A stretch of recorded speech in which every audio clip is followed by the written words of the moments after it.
오늘 우리에게 주시는 말씀은 이사야 41장 14절부터 16절까지의 말씀입니다. 구약성경 1017쪽에 있습니다. 이사야 41장 14절, 15절, 16절 우리 세 절입니다. 한 절씩 교독하시고 마지막 절 함께 읽겠습니다. 버러지 같은 너 야곱아, 너희 이스라엘 사람들아 두려워하지 말라. 나 여호와가 말하노니 내가 너를 도울 것이라. 내 구속자는 이스라엘의 거룩한 이인이라. 보라, 내가 너를 이가 날카로운 부스러기를 만들 것이며 작은 산들을 겨같이 만들 것이라. 같이 읽습니다. 내가 그들을 까부른즉 바람이 그들을 날리겠고 회오리 바람이 그들을 흩어버릴 것이로되 너는 여호와로 말미암아 즐거워하겠고 이스라엘의 거룩한 이로 말미암아 자랑하리라. 아멘. 인간의 가장 큰 열망이 있다면 그것은 변화에 대한 열망입니다. 우리 트랜스포메이션, 자신이 변하는 것입니다. 주변이 좀 편해지고 환경이 좀 나아지는 것도 우리의 소원이지만 우리의 가장 깊숙한 곳에 놓여 있는 열망은 내 자신이 변화되는 것입니다. 내 자신이 달라지는 것입니다. 새로워지는 것입니다.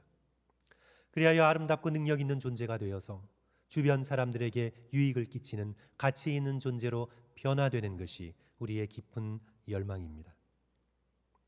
이런 변화의 열망이 문학작품이나 영화나 여러 가지 대중문화 속에 깊이 배어 있습니다. 고대 로마의 대표적인 문학작품이 오비디우스가 지은 변신 이야기인데요. 우리 그리스 로마 신화로 이루어져 있죠. 그 주제는 변화입니다. 메타몰포시스, 변하는 것입니다. 평범한 인간이 영웅으로 드러나고 그 영웅이 감히 감당할 수 없는 온갖 시험과 시련을 겪어내고 신의 반열까지 오르는 그런 변화의 이야기, 그것이 바로 고대 문학의 대주제였습니다. 우리가 어렸을 때부터 읽고 보아온 잘 알려진 동화 피노키오도 마찬가지죠. 거짓말만 하면 코가 길어지는 그 피노키오요. 나무 인형인 피노키오가 마침내 살과 피를 가진 진짜 사람이 되는 것, 변화가 될 주제입니다. 디즈니 만화 영화 미녀와 야수도 변화 이야기입니다. 야수가 미녀의 사랑으로 왕자로 변화됩니다. 제가 좋아하는 영화 스파이더맨도 변화의 이야기입니다. 학교에서 얻어맞고 다니던 약골인 피터 파커가 어느 날 거미한테 물리면서 스파이더맨이 됩니다. 그리고 악당들을 지배하고 악당들을 물리치는 그런 구원자가 됩니다. 초록색 거인 헐크도 마찬가지입니다. 변화의 과정이 좀 바람직하지 못해서 그렇지만 화만 나면 온 몸이 부풀어 올라요. 아무도 당해낼 수 없는 거인 헐크가 됩니다.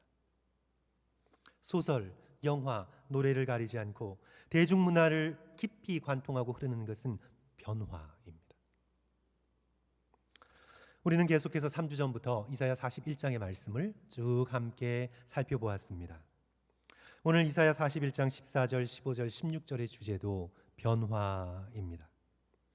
버러지 같은 야곱, 이 버러지 같은 야곱이 하나님의 도우심으로 이가 날카로운 새 타작기가 됩니다. 14절 말씀 성도 여러분 다시 한번 같이 읽었으면 좋겠습니다.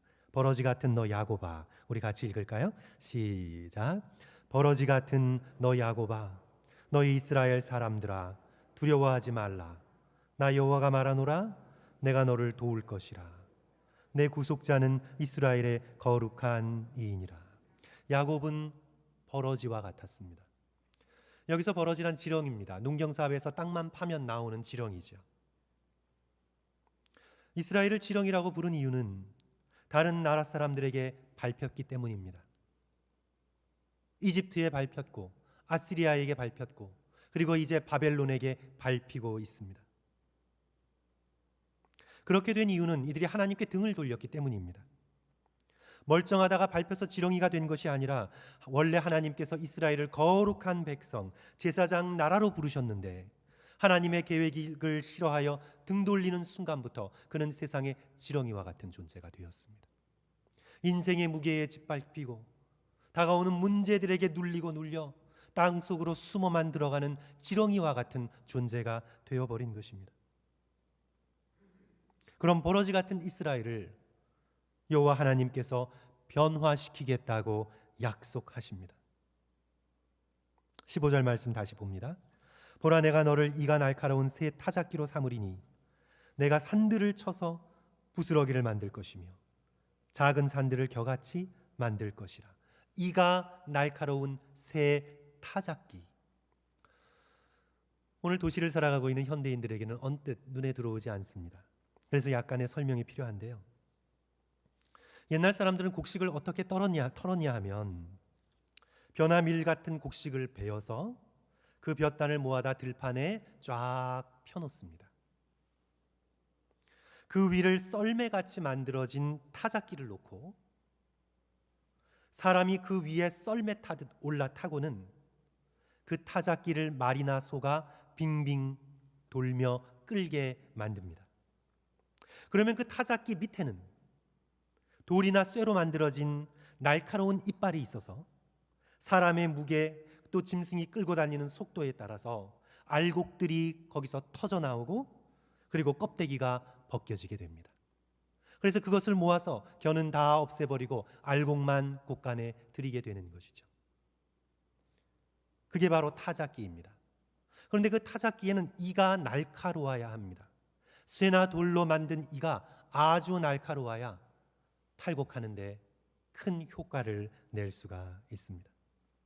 오늘 본문 말씀은 하나님께서 지렁이 같은 이스라엘을 이빨이 날카로운 새 타작기로 만들겠다고 말씀하시는데 그 이빨이 얼마나 날카로운지 산을 깎을 수 있을 정도입니다. 곡식을 탈곡하는 정도가 아니라 높은 산을 평평하게 깎아 내릴 수 있을 정도입니다. 15절 말씀 다시 봅니다. 보라, 내가 너를 이가 날카로운 새 타작기로 삼으리니 내가 산들을 쳐서 부스러기를 만들 것이며 작은 산들을 겨같이 만들 것이라. 놀라운 변화의 약속입니다. 세상에 짓밟히기만 하던 야곱이 세상을 다스리며 세상을 갈아엎을 수 있는 자, 알곡과 가라지를 구분하여 심판할 수 있는 영광스러운 하나님의 도구가 됩니다. 인생을 살아가며 조그마한 문제에도 가슴이 쿵쿵 떨어지고 현실의 무게에 짓눌려 숨 하나 제대로 쉴 수 없이 인생을 살아가는 버러지 같던 우리가 그 모든 문제를 디디고 굳건하게 설 수 있고 산더미 같은 문제도 쉽게 갈아엎을 수 있는 어떤 두려움도 없고 어떤 주저함도 없이 하나님의 용맹스러운 군사가 되어 모든 문제 위에 굳건하게 설 수 있는, 흉흉한 파도 위를 걸어갈 수 있는, 이 산을 던져 저 바다로 들어가라고 명하면 산들도 순종하게 되는 굳건한 믿음의 사람으로 하늘나라의 권세를 지닌 주의 백성으로 변화시켜 주시겠다 말씀하고 있는 약속의 말씀인 것입니다. 우리 16절 말씀 성도 여러분 다 함께 읽습니다. 16절 말씀, 내가 그들을 까부른즉, 시작. 내가 그들을 까부른즉 바람이 그들을 날리겠고 회오리 바람이 그들을 흩어버릴 것이로되 너는 여호와로 말미암아 즐거워하겠고 이스라엘의 거룩한 이로 말미암아 자랑할 것이다. 세상의 모든 악한 것들, 그것들을 겨처럼 날려버리는 권세 있는 자가 될 것이다. 약속이지요. 이는 재림주 예수 그리스도의 약속과 같습니다. 우리 요한계시록 2장 26절 27절, 이기는 자와 끝까지 내 일을 지키는 그에게는 만국을 다스리는 권세를 주리니 그가 철장을 가지고 그들을 다스려 질그릇 깨뜨리는 것과 같이 하리라. 나도 내 아버지께 받은 것이 그러하니라. 이 세상의 모든 악한 것들, 인생을 가로막고 있던 모든 문제들을 단번에 깨뜨릴 수 있는 놀라운 권세를 하나님께서 우리에게 주시겠다고 약속하십니다. 예수 그리스도의 열 문화의 비유에서도 마찬가지죠. 열 문화를 남긴 자에게 말씀하십니다. 잘하였도다 착한 종이여, 내가 지극히 작은 것에 충성하였으니 열 고울 권세를 차지하라. 다섯 문화를 남긴 자들에게도 똑같습니다. 너도 다섯 고울을 차지하라. 다섯 고울을 다스리라.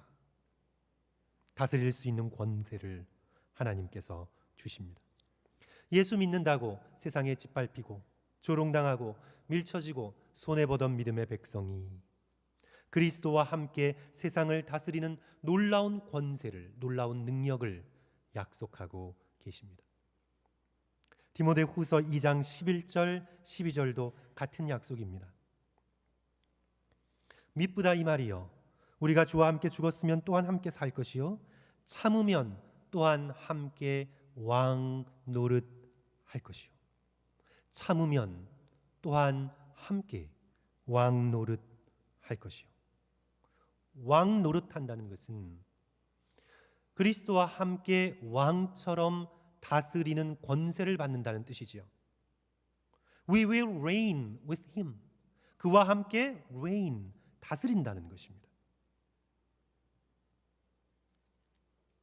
성도 여러분, 세상에 짓밟히던 지렁이 같은 이스라엘이 메시아와 함께 온 세상을 하나님의 뜻에 따라 다스리는 하나님의 도구가 되기 위해서는 이들이 얼마나 많은 것을 배워나가야 할까요? 배워야 하죠. 다스리는 것을 배워야 합니다. 오늘 세상에서 허우적거리며 사는 저와 여러분이 예수 그리스도와 함께 한 점의 흔들림 없이 굳건하게 서서 그리스도와 함께 온 우주를 다스리는 그 놀라운 권세에 참여하려면 우리가 얼마나 훈련받아야 할까요? 세상의 기업도 후계자를 위해서 가르치고 훈련시킵니다. 어렸을 때부터 리더십 훈련을 시키고 세상을 넓게 경험하게 하고 유학을 보내고 세계의 기업인들과 인맥을 쌓아주기 위해 노력하고 그리하여 경영 2세, 경영 3세 계속해서 기업을 세계적인 기업으로 이끌어갈 수 있도록 그들로 배우게끔 합니다. 다스림에는 훈련이 필요합니다. 권세에는 연습이 필요합니다. 성도 여러분, 5살, 6살짜리 아이에게 자동차를 운전하는 권세를 줄 수 있습니까? 그냥 줄 수 있어요? 너 운전해봐라. 안 되죠. 그랬다간 사고 나고 자신도 위험하고 사람들도 죽게 만듭니다. 자동차를 다스리기 위해서는 일정한 나이가 돼야 되고 운전하는 법을 배워야 되고 술이나 뭐 이런 거 마시지 말아야 되고 자동차를 다스릴 수 있도록 성숙해야 합니다. 다스림에는, 권세에는 언제나 연습과 훈련이 필요합니다. 같은 원리로 우리가 하나님의 나라에서 주와 함께 다스리는 자가 되기 위해서는 영적으로 성숙해야 합니다. 열심히 배워야 합니다. 우리의 배움은 진리에 대한 헌신, 충성, 용기, 지혜, 인내, 선한 능력, 다시 말하면 그리스도의 성품을 배워서 그리스도와 함께 그리스도께서 다스리는 놀라운 하나님의 나라에 참여할 수 있게 되는 것이죠. 그러므로 성도 여러분, 우리의 이 땅에서의 삶은 하나님의 나라에서 다스리기 위한 훈련이며 배움의 과정이라는 것을 잊어버리지 마시기를 주님의 이름으로 간절히 축원합니다. 오늘 이 땅에서의 훈련과 배움이 얼마나 중요한지 저는 구약의 두 인물을 예로 들어 성도들과 함께 나눔으로 오늘의 말씀을 이어가고자 합니다. 첫째로 단골 메뉴로 등장하는 사람은 창세기의 요셉이지요. 그가 애굽의 종살이를 걸쳐서 나중에 애굽의 총리 대신이 됩니다. 그리고 그 당시에 애굽은 세계의 1등 국가였습니다. 그리하여 애굽의 총리 대신이 된다는 것은 이 세상에 영향력을 끼치는 다스림을 행사할 수 있는 권세를 부여받는다는 뜻입니다. 1인지하 만인지상의 그 높은 자리에서 세상을 다스리게 됩니다.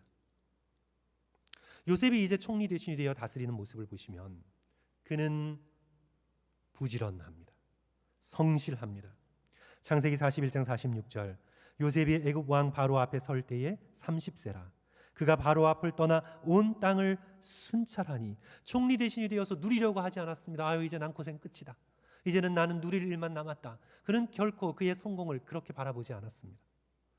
하나님께서 그 성취를 허락하신 것은 더 많은 책임이 있다고 믿었습니다. 그리하여 그는 총리 대신이 되자마자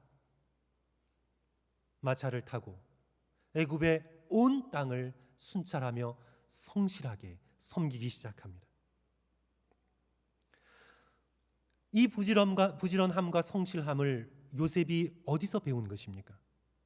갑자기 게으르다가 총리 대신이 된 다음에 부지런하고 성실해졌습니까? 사람은 절대 그렇게 될 수가 없습니다.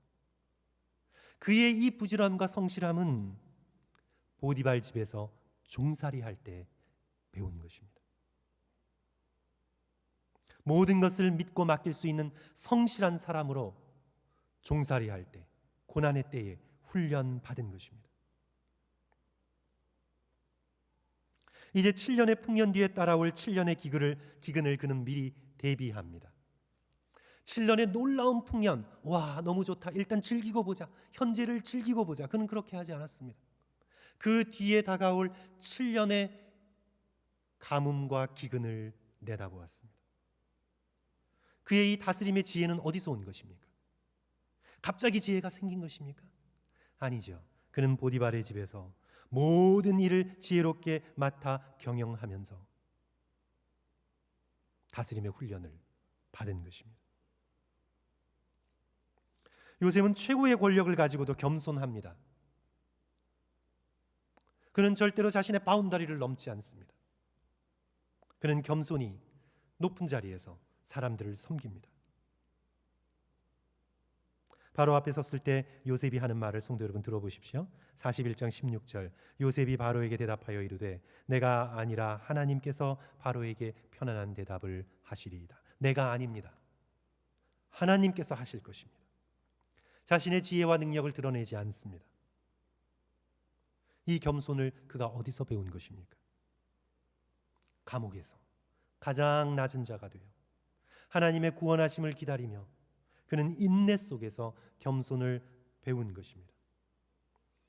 보디발의 집에서 종살이할 때, 모함으로 감옥에 갇혔을 때, 이 모든 배움과 이 모든 일어난 일들은 그가 총리 대신이 되어 이 땅을 온전히 다스리기 위한 배움의 과정이었고 준비의 과정이었습니다.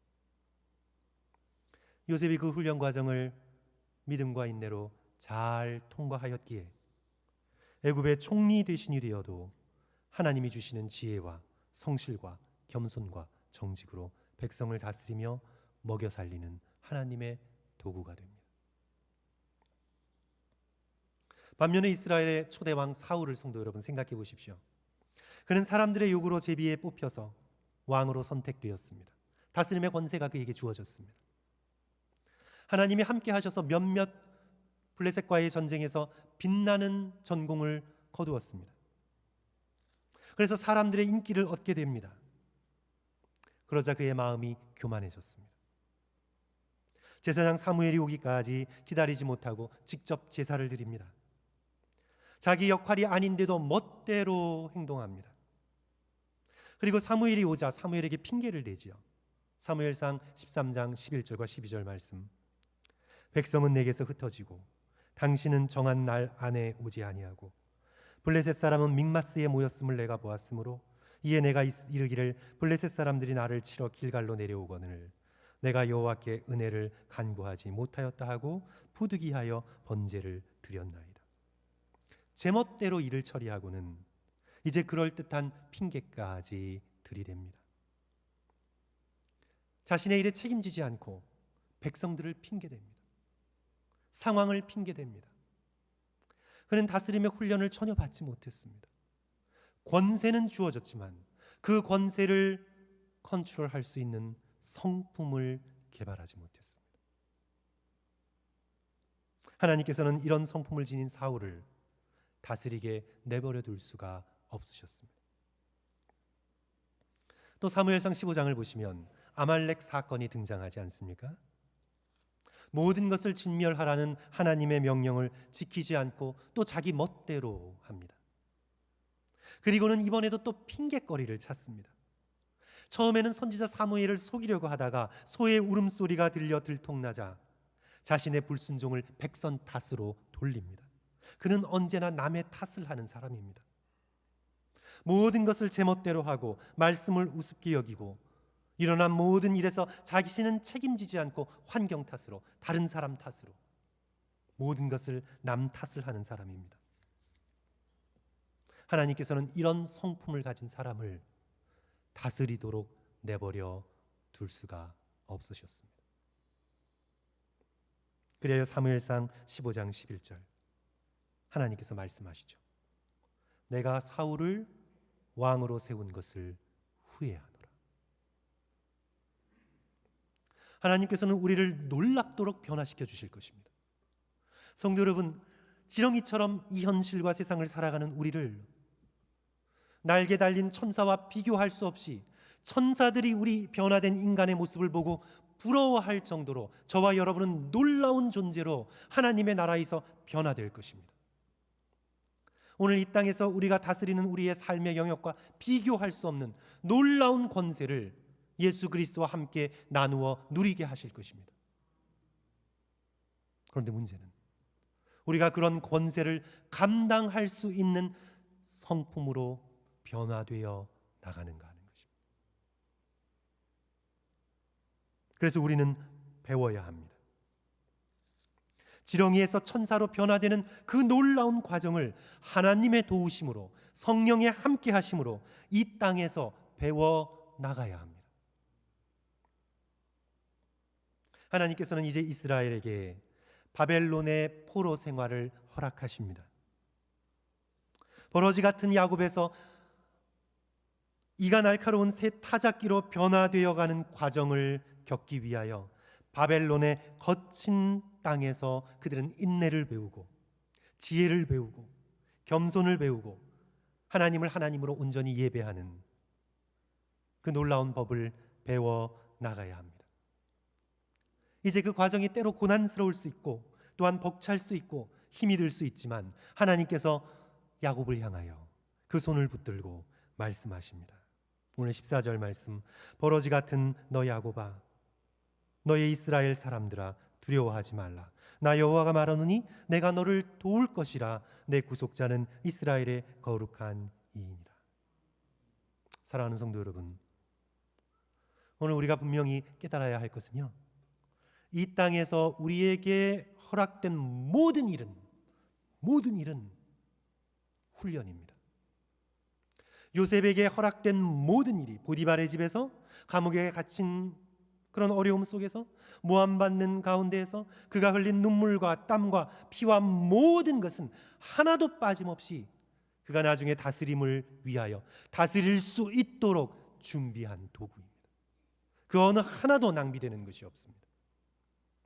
오늘 우리가 이 땅 속에서 당하는 모든 일들, 사람에게서 받는 상처, 흘리는 눈물, 벅찬 현실, 내게 허락한 사람들의 여러 가지 어려운 모든 과정들, 그 모든 것들은 훈련이며 배움의 과정입니다.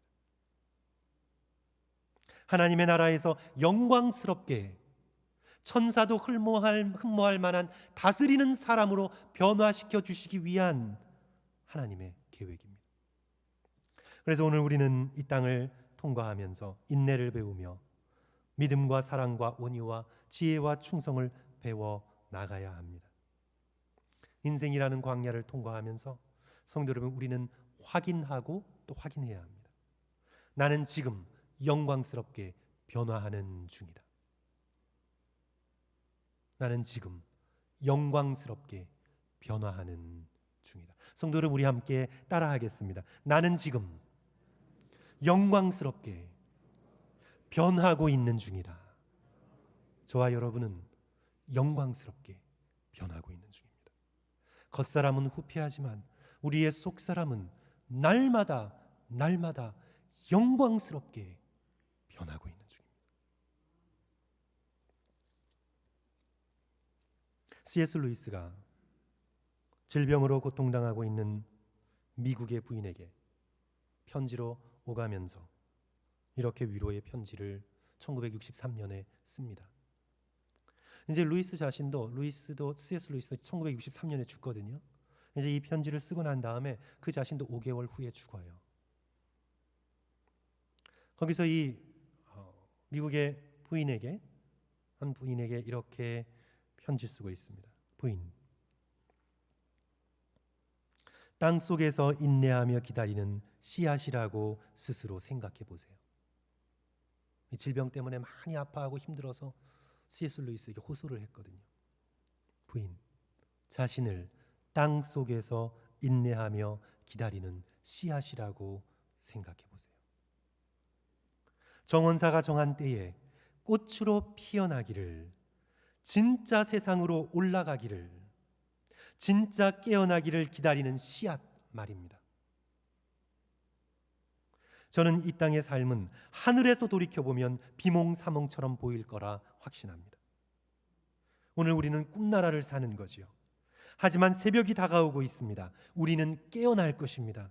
이 편지를 쓰기 시작한 순간보다 더 그날이 가까이 다가오고 있습니다. 성도 여러분, 우리는 씨앗입니다.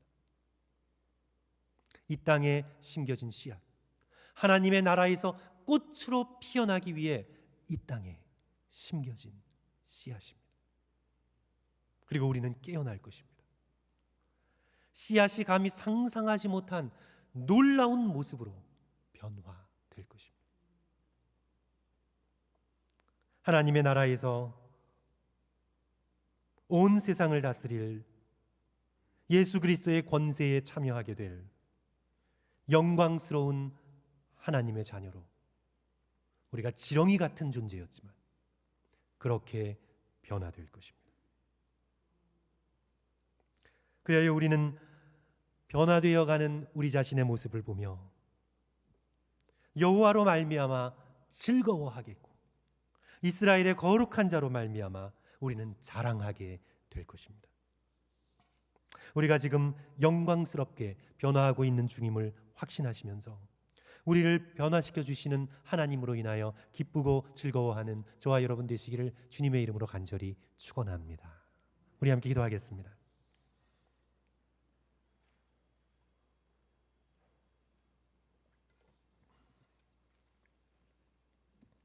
성도 여러분, 오늘 이 말씀 붙드시고 또 하나님의 이 놀라운 약속을 붙드시고요.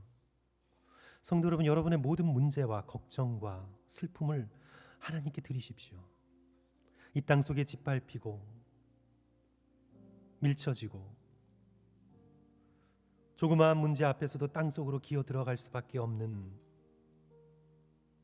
너무나 두려움을 많이 가진 지렁이 같은 버러지 같은 우리 자신이지만 주께서 그 거대한 산도 갈아서 겨로 만들 수 있는